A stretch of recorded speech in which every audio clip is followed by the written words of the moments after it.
Okay, here. Halachas are lighting Shabbos candles, laws, Jewish laws. Here we go. There is a custom, which is something over here that some of you should have to store this custom away because it might not be applicable in the, certainly not within the next few weeks. We should have learned this actually a couple of weeks ago, that the minig on the first Shabbos after a lady has given birth. You didn't know this, right? But now it's too late. That she shouldn't light the Shabbos candles, but rather her husband should light the Shabbos candles for her. The reason for that, of course, is because after post-birth, very often it's discomfort. There's a lot going on. It's difficult. It's hard. So let somebody else do it for her. However, again, most nowadays the truth is that many women they light the candles on the first Shabbos after they've given birth because things have progressed medically. Apparently, it's a little less traumatic nowadays giving birth than it used to be 100 years ago. Of course, it depends who you ask, obviously, right? But that's what they say, and. Therefore, whatever she wants to do, if she wants to light the Shabbos candles, she should light the Shabbos candles. If she doesn't feel that she's up to it, then the husband should light the candles instead. We spoke about this a little bit yesterday, but in a place who asked the question about being in a yeshiva? So what happens when there is no there's no lady to light the Shabbos candles? So that's okay. One of the bochim can light the candles. There's no problem with that. If the candles, it's a little bit of a halachic thing over here about who the candles belong to. If the candles belong to the yeshiva, which is normally the case, over here, for example, the yeshiva, they supply the candles, they belong to them, then the bocha lighting the candles can light for everybody, there's no problem whatsoever.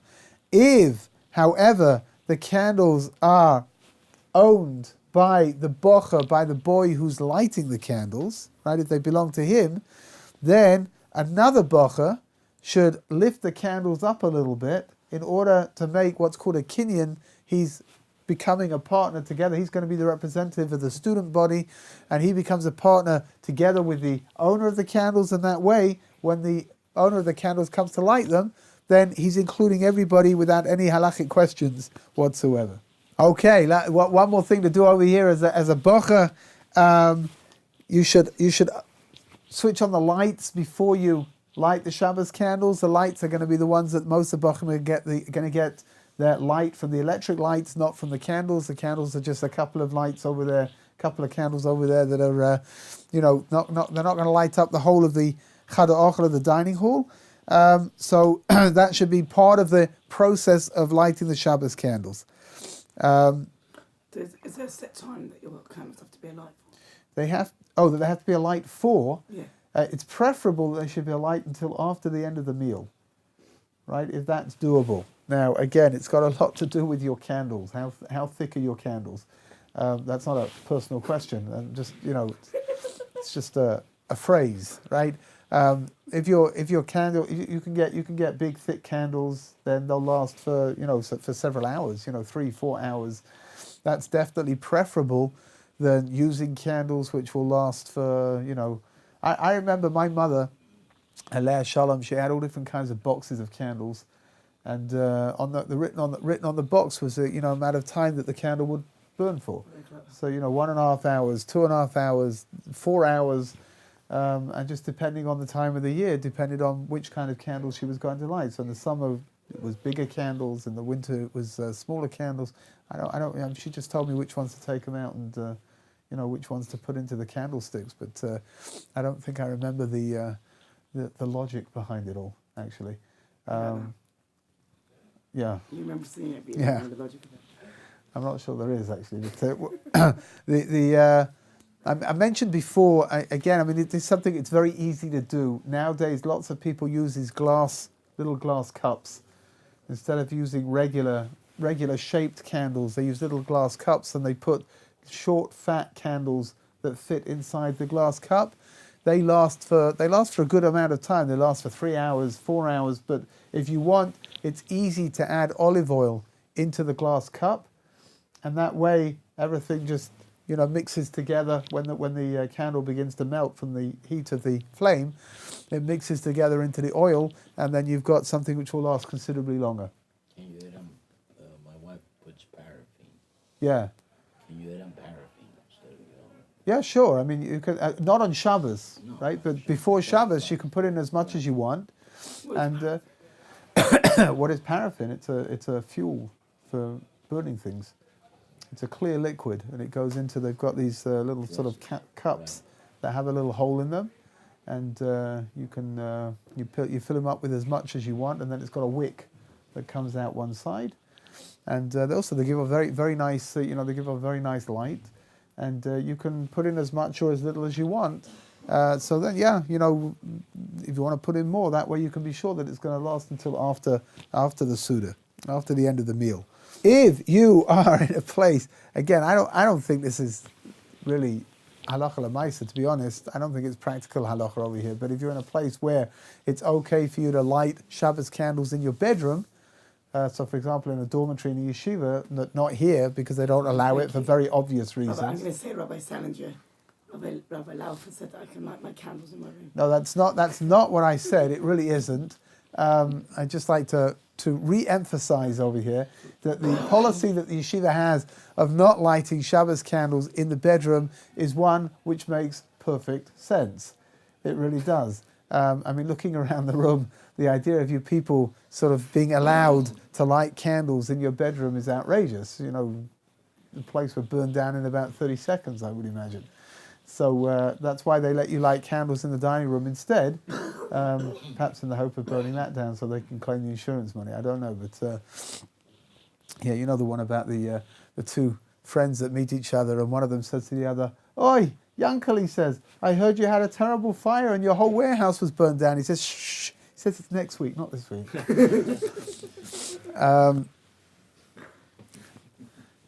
In all events, with regards to bochrim, if you've got light coming into your dormitory room, right, from the outside, from the street lights, for example, which I imagine is probably very, very possible with certainly with the dormitory, with the rooms that are facing out towards the street, I would imagine that's probably very possible. Then you certainly don't need to worry about lighting Shabbos candles inside of your dorm. Like I said, the yeshiva doesn't allow it anyway. What is best to do if you've got that kind of a situation is at some point, this should not be a big problem for most of you, is to eat something in your dorm at night, right? A bit of mazonos, a bit of cake or something, or maybe some Yerushalmi kugel, or if you have the keys, some of the cholent from the kitchen. No, you shouldn't do that. It's not allowed. That's the best thing to do, to eat something over there in order to be able to make sure that you've eaten in the place where you're going to be sleeping as well. Okay, a child does not need to do anything in order to be included in the mother's Shabbos candle lighting. We mentioned yesterday that if a guest comes, so there are opinions within the halacha which says that they should donate a minimal amount of money, a half a shekel or something, towards the candles in order to become a partner inside of what's going on. However, children, for sure, they don't have to be the least bit concerned about that.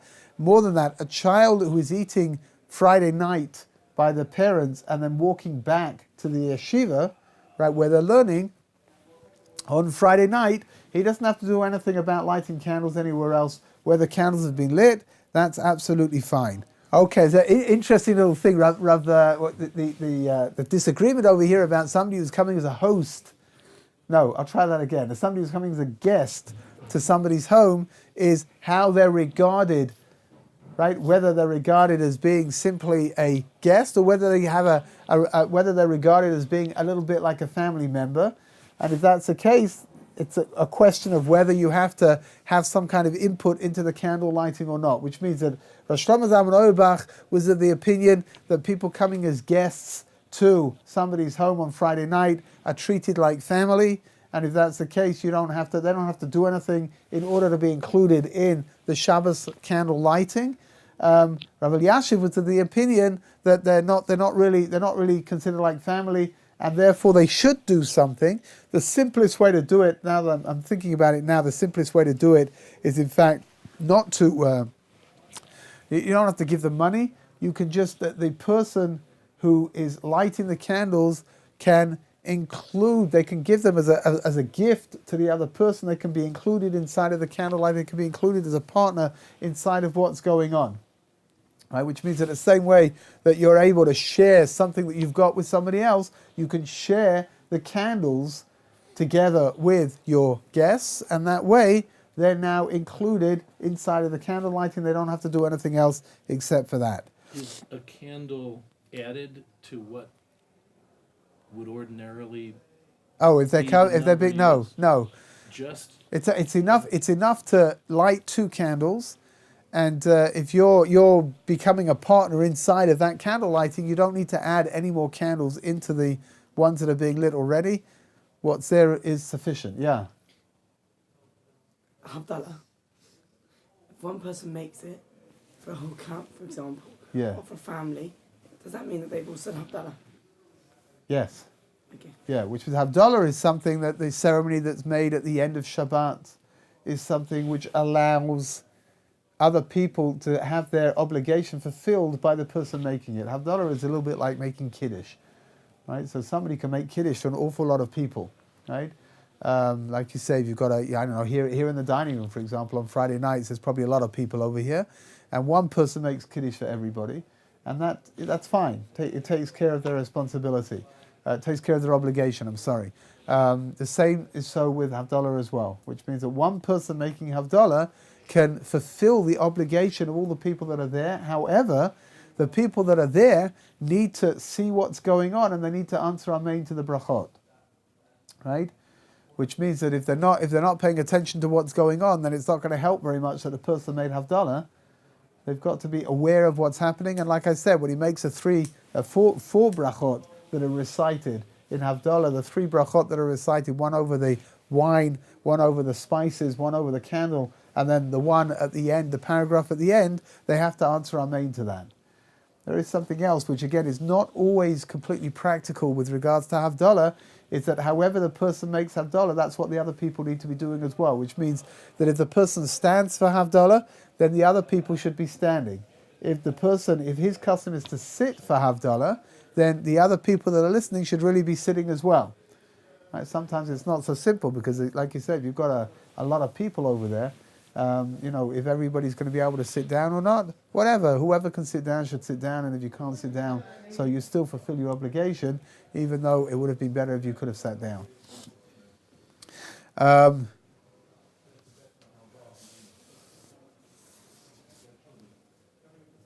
Let's say I make Kiddush, Rabbi, Yeah. and I sit down, and the next person is now standing up to make Kiddush. Do I have to stand up? No. You once you've fulfilled your obligation, you don't have to do what the other person is doing anymore, which means that, so you go to a Kiddush, and there's all kinds of people making Kiddush one after the other, and one person sits, and one person stands, and one person stands in the middle, the other one sits in the middle, and whatever's happening. But once you've heard Kiddush, you don't have to do what they're doing, but you should answer Amen to their blessing. So what about Chamotzi? If let's say you're at a big dinner or whatever, and everybody's got their own roles, Yeah. should you wait for the one person to say Chamotzi, or should you make Chamotzi? There's no, when it comes to making hamotzi, which is the blessing that's made over bread, there's no reason whatsoever to wait. There's no halachic reason to wait for the person who's making hamotzi at the head of the table. Which means if you've all got your little roles over there, you and the person you're sitting next to. I was going to say you and your friend, but again, let's be realistic over here, huh? But you and the person that you're sitting next to can combine your roles together, and you can make the blessing of hamotzi, and you can fulfill his obligation as well, which means he can now eat from the roles that you just made the blessing over. those hearing would then say Amen Yeah. for every time that's done. Each time you hear a bracha, you should answer Amen to it, which means that if you're in a room with 40 people making hamotzi one after the other, then you should be saying Amen one time after the other. Yeah. But you said originally you didn't have to make it over 2. Sorry? You said you sometimes don't have to make it over 2 chametz. You No, might only have to make it over 1. No, you have to, on Shabbos, you have to make a motzi over 2, Oh, right. right? If we're talking about the rest of the week, Yeah. then you could just make a motzi over 1. But I'm working on the premise, we're talking about a Shabbos meal over here. Now, there is definitely a, social etiquette to wait for the person who's making hamotzi over the big chalot, right? And that's, I think that's probably the correct thing to do, unless you've been told that you don't have to wait. Very often, if there's a lot of people, for example, you go to a simcha, somebody, bar mitzvah, or if it's a Shabbos of the after the wedding when the sheva bracha is going on, there's a lot of people around, and they don't want you to wait because everyone's going to be held up and it's going to take a long time. So then, for sure, you should make a motzi over, take 2 chalot and make a motzi over them, or take 2 rolls and make a motzi over them, and you can be motzi everyone on your table, right? You can fulfill everyone on your table's obligation by doing that. And so fine, later on when the bar mitzvah boy comes and he's going to make the hamotzi over these great big challahs that they've got, that's fine. He doesn't have to fulfill anyone's obligation except for himself. Rabbi, what about, like this I always get confused. You wash your hands. Let's say I have guests. And let's say my family, the one that's going to make the hamotzi is the less one that washes their hands. Because of the certain time element involved. But what about people that are waiting? So it says like this, once you've washed your hands, between washing your hands and hamotzi, and making the blessing over the bread, you are not supposed to. You're not supposed to forget that you're waiting for the hamotzi. Now, what happens very often? You look around the table, and people are not allowed to talk. Well, that's the reason why you're not allowed to talk, right? Because there's not supposed to be a big gap between washing your hands and making hamotzi. Sometimes there's no alternative because there's a lot of people and everyone's waiting in order to get their hands washed. But if you look around the room and you'll see people communicating with each other, right? But not by speaking. All kinds of hand gestures going on, and all that kind of thing. Hands and sometimes kids have got these secret languages they speak to each other, and they do with their hands. They can make letters with their hands and all kinds of things. And if that's the case, that's really, you're not supposed to be doing that. Which means what you're supposed to do is that you're supposed to be concentrating on the fact that you've made al natilas yadayim, you've washed your hands, and now you're waiting for the person to come and to make hamotzi, to make the blessing over the bread. Right? So that's what you're supposed to do. There's only one thing, just if we're already talking about it, there's only one thing that you're really allowed to say. You're not supposed to speak. But if the person making hamotzi, the person making the blessing of the bread, can't find the salt, so he's allowed to say salt. I mean, it's simpler just to go like this, and then hopefully somebody will understand what it is that what you're aiming to get across. But if not, then it's okay. If not, then it's okay to say the word salt in order somebody realized they should bring the salt in order to be able to make the hamotzi blessing over it. But under normal circumstances, you're not supposed to talk from the time that you've washed your hands until the time that you've had a piece of bread to eat. Is that limited to salt only, or anything having to do with hamotzi? No, anything. I mean, if you don't have a knife, for example, I can't think. There's not very much else, right? But if you need something to be able to get this done, then you would be allowed to say whatever needs to be said. Okay, we spoke. This is really the last halacha over here with regards to lighting candles. We spoke about it, but there's a little bit more to be added on over here. We spoke about the idea of if a lady forgets to light Shabbos candles one Friday night, then from then on she's supposed to add another candle as some form. It's like a little penalty to remind her of the fact that she wasn't careful enough. This is only referring to the 2 candles that are lit for Friday night, which means that if your custom is to light candles for every child that you've got, So let's say you've got here. Let's keep this into the realms of something which everyone here shouldn't get too, too concerned about. Thinking that the religious people are breeding like rabbits. I always think that's just a typo. I think that I don't know who put the T in there. They're breeding like rabbis, right? So let's say, for example, here, let's say you've got, 15 children. Let's say. That okay? Yeah. Yeah, good. Okay, look, he looks happy about the idea. That's good. Let's say you got 15 children, so you're lighting 17 candles on Friday night, right? The 2 candles for Shabbos, and then 1 candle for every child that you've got.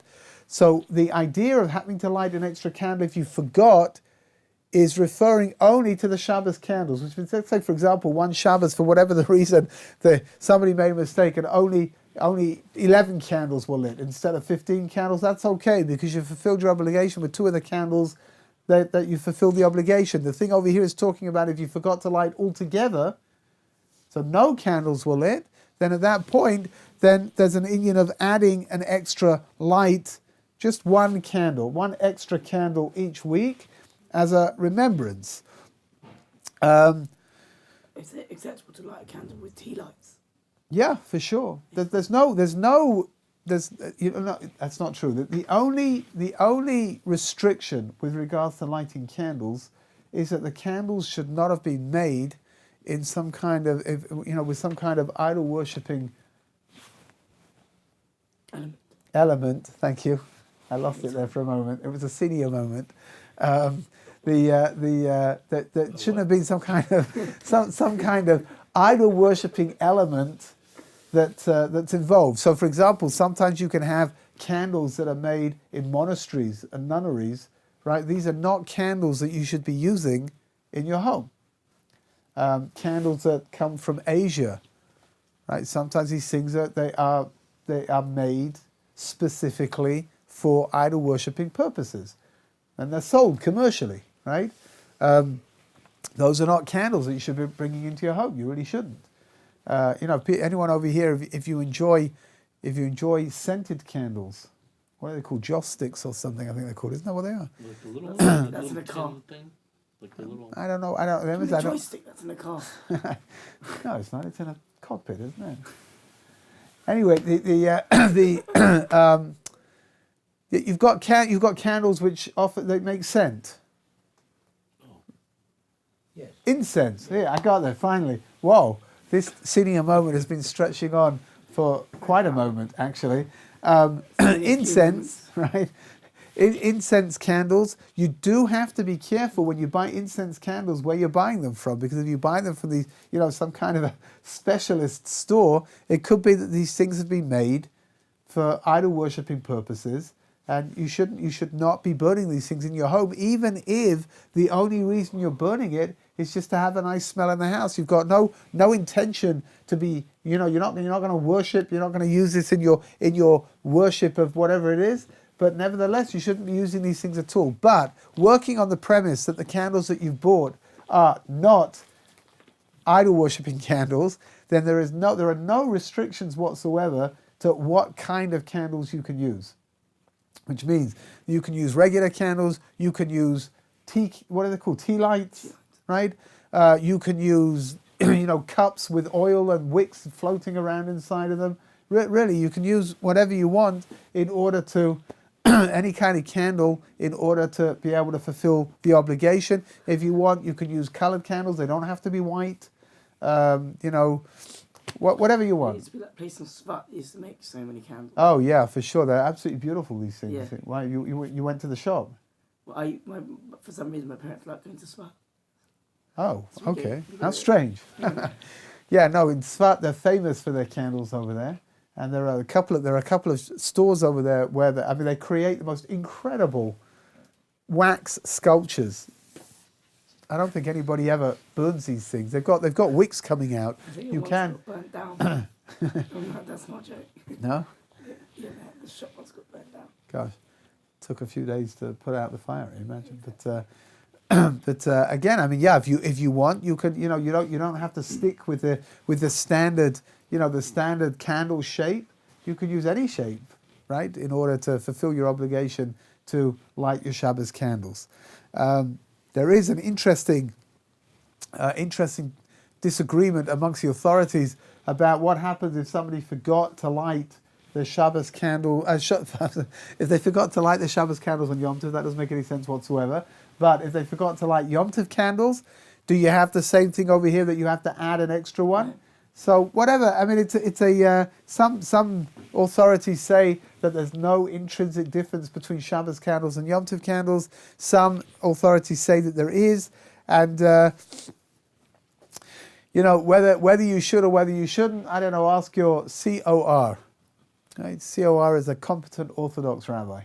Okay, just one last thing. Again, these are sort of like these are halachot which hopefully will not have any bearing on your lives whatsoever. But if a woman forgot to light Yom Tov candles, so again within the halacha there is a machlokes, there's a disagreement about whether or not you have to add an extra candle on Shabbos as well, or only to have to add the extra candle on Yom Tov. So for those authorities that say, again, we're branching off, because some authorities say you don't have to add an extra one for Yom Tov, for Shabbos at all. But, sorry, I lost the track of what I was saying. Some people say that you don't have to light an extra candle if it was a Yom Tov candles at all. Some say that you do. If you do, so some authorities say that you have to add an extra candle for Shabbos as well, because again, there's no difference between the two. And some authorities say that you just have to add the extra candle for Yom Tov, and you don't have to add the extra candle for Shabbos, because they're two separate entities. Is that a halacha if you forgot to light, let's say a woman forgot to light for some reason or other the Shabbos candle? Yeah. She has to add out another candle? First of all, it depends why she forgot, which means that if she forgot for reasons that are beyond her control, let's say, for example, an hour before Shabbos she goes into labor, right? So it's not, it really wasn't her fault that she didn't light Shabbos candles. She was, in the hospital having a baby. If that's the case, then she doesn't have to. She's not held responsible for having forgotten to light the Shabbos candles. If, however, it's something which could have been averted, and it was just simply, she ran out of time, whatever it was, then at that point, it is something which is, I don't think it's possible to say that it's halacha, that it has to be done, because, as I mentioned, I think I mentioned the other week, that Rabbi Yashiv said that if it was something which was going to cause the woman a lot of stress afterwards, right? She was going to get stressed out by the fact that she's got this extra candle that she's got to keep reminding herself that that's what she's got to do. Then it would be better not to do it and to carry on lighting Shabbos candles in the regular way. But if the lady of the house is not, it's not going to stress her out, then it's definitely something that she should do. I remember last year. Remember the big snowstorm we had and all of that. Yeah. I remember the Shabbos. I think it was the one right before the big storm. There was a mother who was in the hospital, and because of the snowstorm, she couldn't come back. And so the father and children were at home, and she was not stranded, but couldn't, get back. And I think, if I remember correctly, the father just lit the candles. That was that. Yeah. Following Shabbos, or that Shabbos. Yeah, that following Shabbos. Rather. That makes sense. I think the woman, the mother probably lit candles as well in the hospital where she was, and the father should have lit candles at home together with the children. Yeah. Okay, we are done with the laws of Shabbos candle lighting. So if anybody has any questions that they want to ask, yes. Off topic. We're finished now, right? So I can ask. So it's Hanukkah today. Yes. Why is it what's so important about getting an aliyah on this Hanukkah? There's a guy who just doled out 500 shekels for an aliyah. Really? I was like, what is so special? What a shame he didn't come and daven by us. We would have given it to him for 490. I don't have a clue, actually. I've not come across. The last day of Hanukkah, which is today, last night was the last night, so Hanukkah stretches off until sunset tonight, we're still basking in the lights of Hanukkah. It's a very, very significant day. It's a very important day, but I've never come across. I don't know anything. Maybe was it a Hasidic minyan? Yeah. Can you imagine how else could it happen, right? Well, they were selling it. Yeah. Well, they were selling the aliyah. Have you davened there before over Hanukkah? No. I wonder if maybe it went like that every day. I don't know, but No, it doesn't happen. But you mean every Hanukkah? Maybe they're selling the aliyah. yeah, they did. That's But for he sure. bought it for 500 shekels. Who? Whoever bought it. I didn't think much about it. It was like 100, 200, 300, 400, 500. So it was very fast. Could be possible. I mean, maybe he was just trying to up the ante, and Well, he didn't realize he got stuck with it. Hey, I didn't mean it. No, he didn't look like it. I don't know. I didn't know that there was a special, a particularly special idea about getting Next year round will getting be- called up to the Torah on the last day of That's a big Hanukkah. I thing don't know. for Jewish today. Yeah, for sure. You know, it could be. The Zois Hanukkah is the Rebbes make tishes. So some of them made last night, some of them will make this afternoon. Depends. In Bells, I think it's this afternoon. It's a great big thing, and it goes on for hours and hours. And it's if you've got the opportunity, it's probably worth sticking your nose in, because it's a very impressive, very beautiful thing. They got some more latkes going on over there. Bells, they have them all year round. It's not. Anyways, does anybody have any questions? My sister was wondering this, actually. She was wondering, she started, so back home, she would always light candles, but then she started lighting oil lights. She was wondering if it was like wrong to go back to candles, or... It's an interesting question, actually. Up until about I don't know 100 years ago, the answer would be that she should stick with oil. However, the whole reason of using olive oil, is because the light from olive oil is much brighter. It's very clean. However, the candles today offer the same kind of light, which in the olden days candles were pretty. They were pretty sort of slapdash kind of things. They were sometimes very dirty as well, and they generated a lot of smoke when they were lit, and they weren't very nice.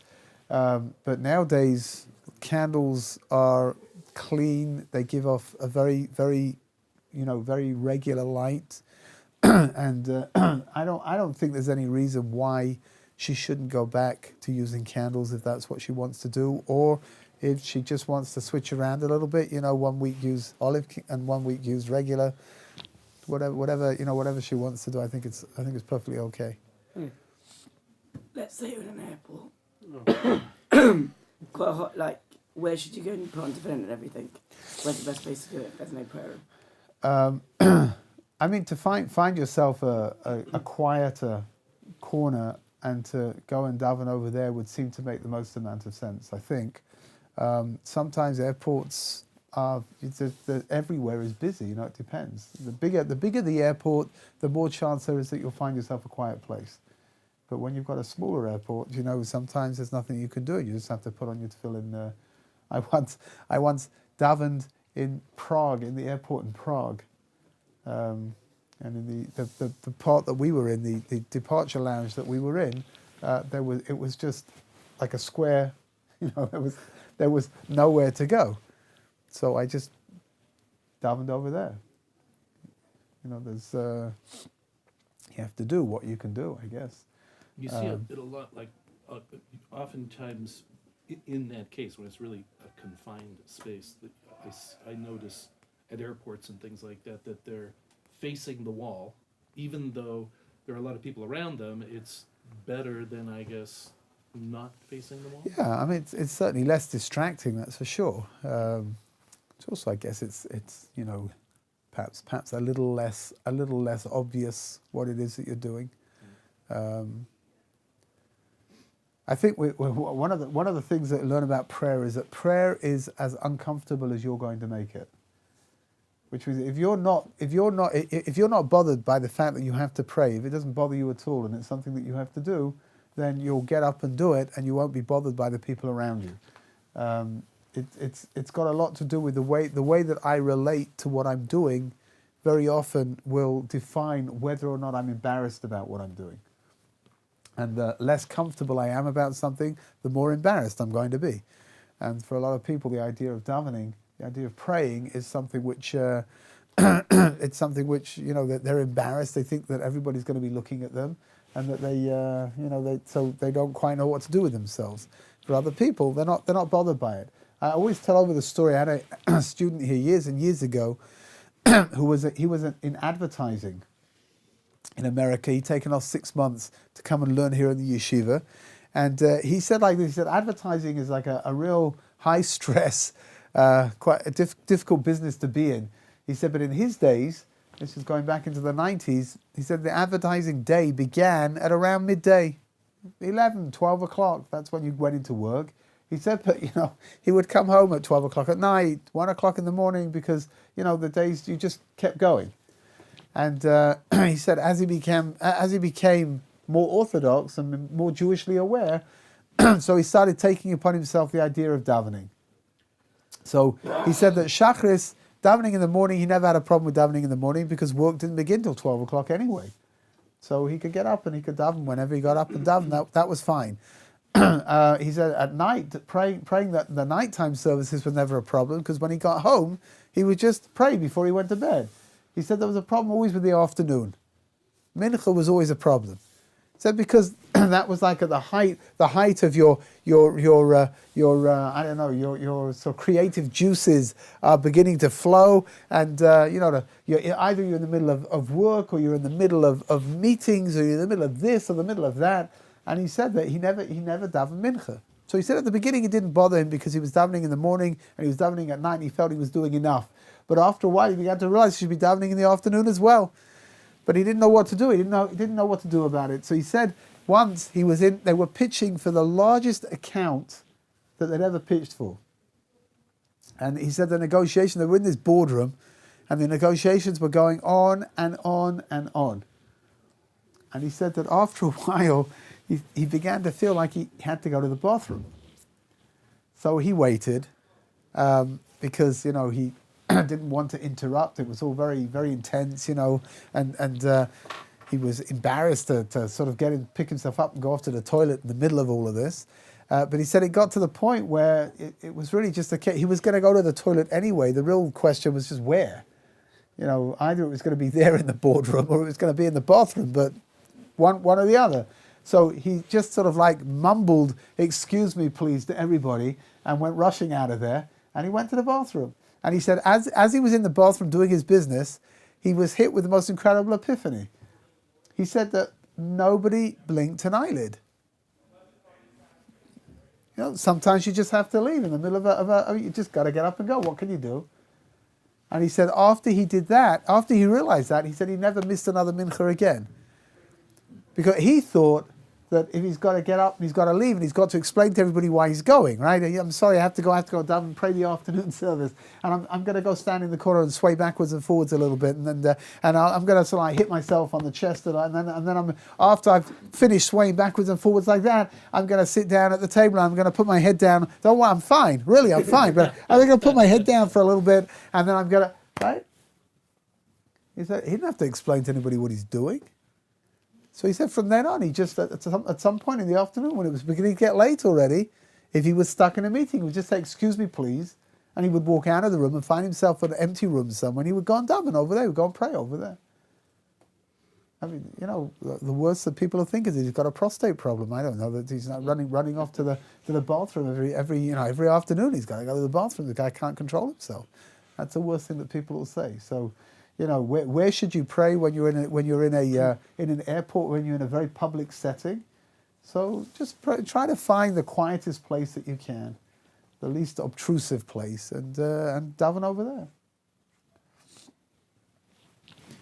Yes. Being here makes things so easy.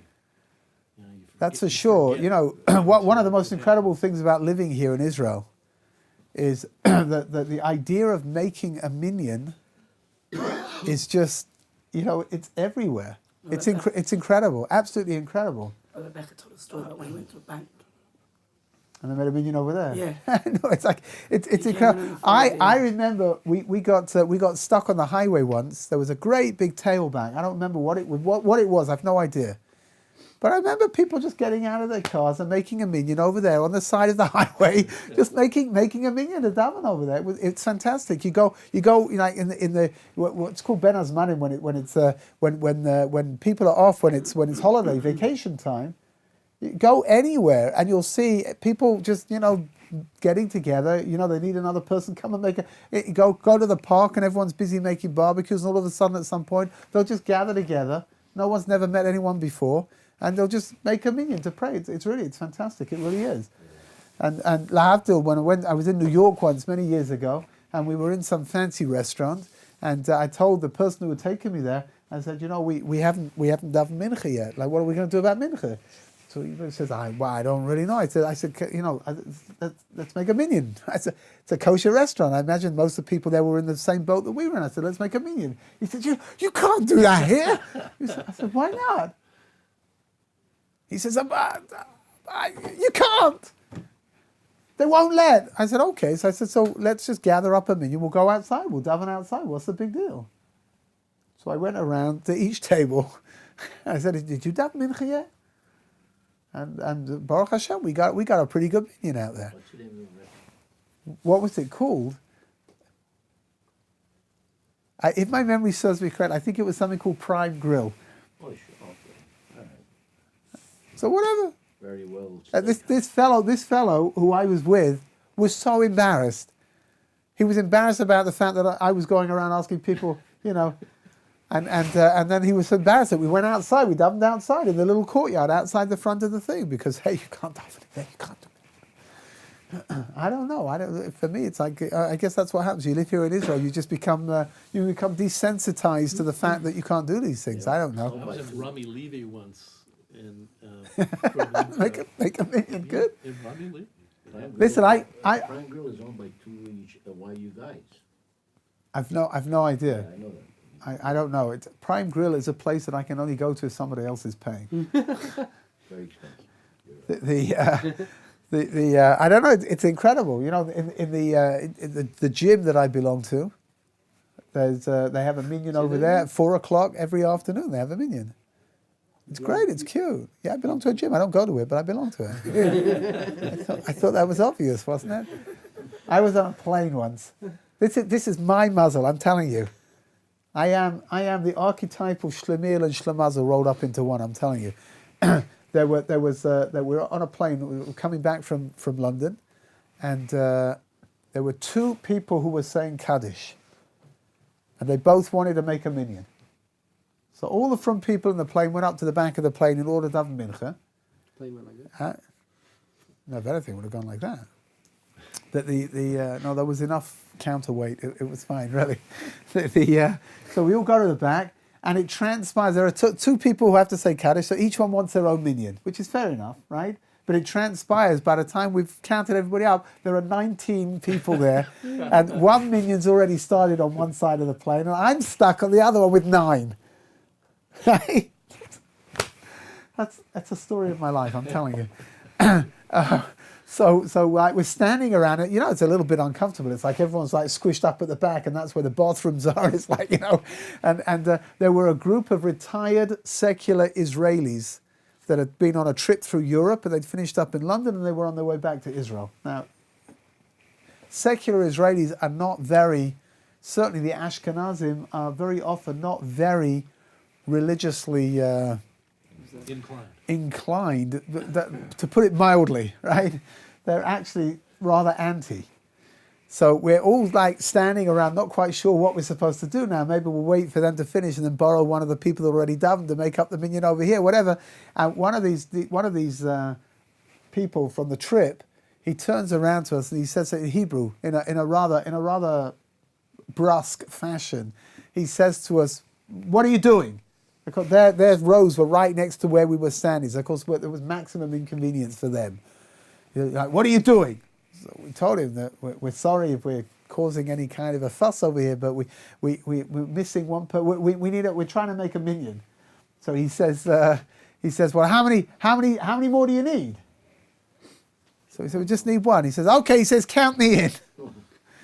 And he stands up and he pulls out of his pocket, he pulls out a folded up yarmulke and unfolds it and puts it on his head. So we have our minyan and everything is great. And I could see that the people that he was together with on this trip, that they were as surprised as we were. Like, you know, what's going on? And as we finished up mincha and he went to sit down, so one of the guys said to him, I don't remember what the fellow was called, he said to him, you know, whatever his name is, your Yankel, he says to him, what do you think you were doing? So this fellow tells me, he says, why? He says, I always make up a minyan if needs be. It's beautiful, mamish beautiful. Jews, you know, we might be contrary, we might not get on with each other, right? We might argue about everything, but you know what? You can rely on a Jew to make up a minyan, right? Good. Okay. So I think we're going to stop over here. That story managed to get us to the end of our time today. Mitzvah Hashem, tomorrow we're going to start something new. So, you know, if you're silly enough to come back, then